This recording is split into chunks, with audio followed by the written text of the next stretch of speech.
Your phone is buzzing. Your laptop is pinging. You've got a dozen tabs open, and that nagging feeling you're forgetting something important. If you feel like your digital life is in the driver's seat and your peace of mind is locked in the trunk, you're not just imagining it. Recent surveys show a huge number of us feel this way. For instance, one 2024 survey found about half of parents feel they spend too much time on their phones. It's a very real part of our hyper-connected world. This constant battle for our attention is hijacking our brains.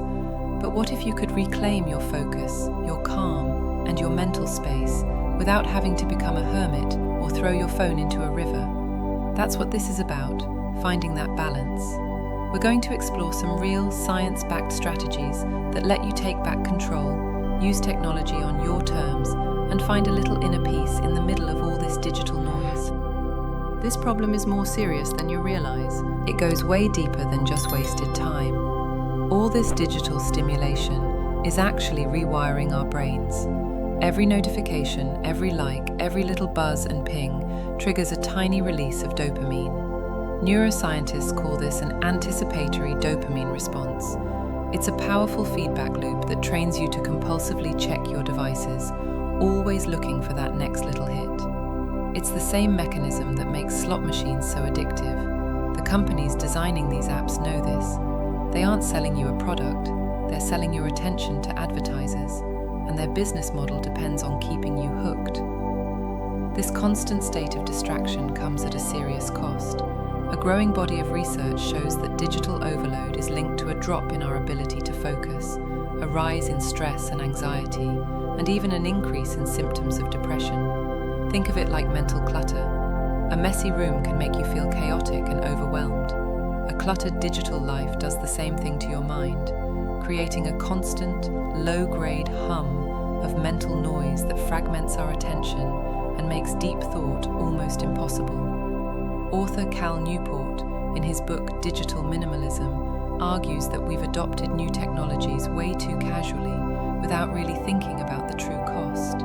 He suggests a philosophy where we cut way back on screen time, focusing only on a few digital activities that genuinely support what we truly value. Everything else is just noise. The agitation isn't just about feeling busy. It's the slow erosion of our ability to live a focused, intentional life. It's that feeling of being perpetually connected, yet somehow more disconnected from ourselves and the world. So, how do we fight back? The answer isn't to ditch technology completely. It's to start using it differently. This is where digital mindfulness comes in. At its core, mindfulness is just the simple practice of being present and fully aware of where we are and what we're doing, without getting overwhelmed by everything going on around us. In our world, this means turning technology from our master back into our tool. And this isn't some fuzzy, abstract idea. It's a set of practical skills you can actually learn. Studies have repeatedly shown that mindfulness practices can significantly reduce symptoms of stress and anxiety by improving our ability to regulate our attention. It's all about shifting from mindless, automatic scrolling to conscious, intentional use.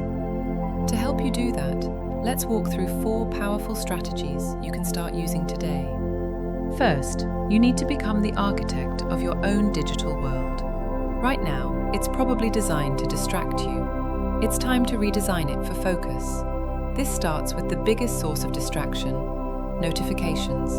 Almost none of them are urgent. They are machine-generated bids for your attention. Go into your settings right now and turn off every single notification that isn't from a real person who might urgently need you. This one change is a game changer. It breaks that dopamine feedback loop and stops the constant hijacking of your attention.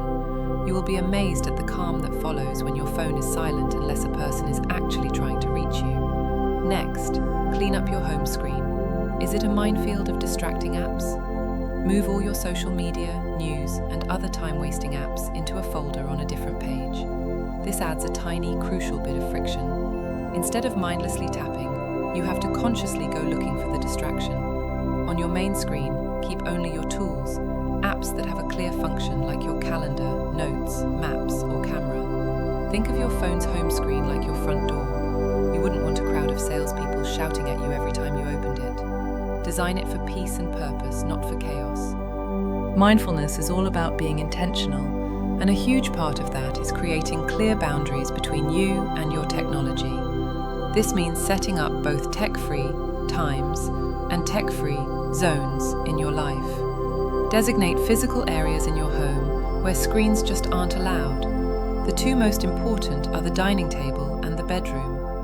Keeping screens away from meals makes space for actual human connection. Banning them from the bedroom is even more critical. The blue light from screens messes with your melatonin production and wrecks your sleep quality. Just as important are tech-free times. Try not looking at a screen for the first hour after you wake up and the last hour before bed.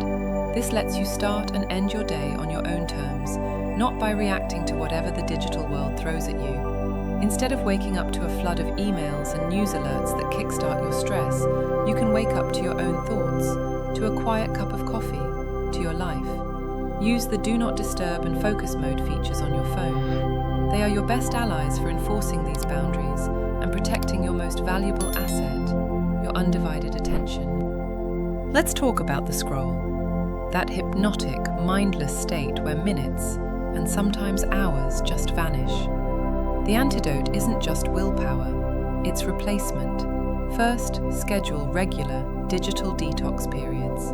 This doesn't have to be a full weekend in a cabin. It can be as simple as leaving your phone at home when you go for a walk, or dedicating Sunday mornings to offline activities like reading a physical book, working on a hobby, or just being in nature. The goal is to rediscover the joy of the offline world and remember what it feels like to be present without a screen in between. The other half of this is changing how you use technology. Instead of being a passive consumer, become an active, mindful user. Technology can be an amazing tool for wellness if we use it that way. You can use mindfulness apps for guided meditation, try smart journaling apps to process your thoughts, or even use AI-powered wellness coaches for personalized support.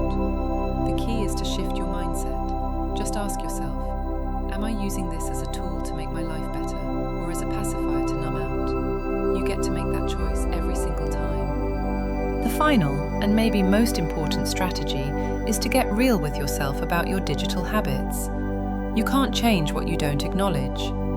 Use the built-in screen time on iOS or digital well-being on Android, not as a tool for guilt, but as a source of pure data. Look at the report at the end of the week. Where did your time actually go? How many times did you pick up your phone? The numbers will probably shock you, but that shock can be a powerful catalyst for change. Then, ask yourself the hard questions.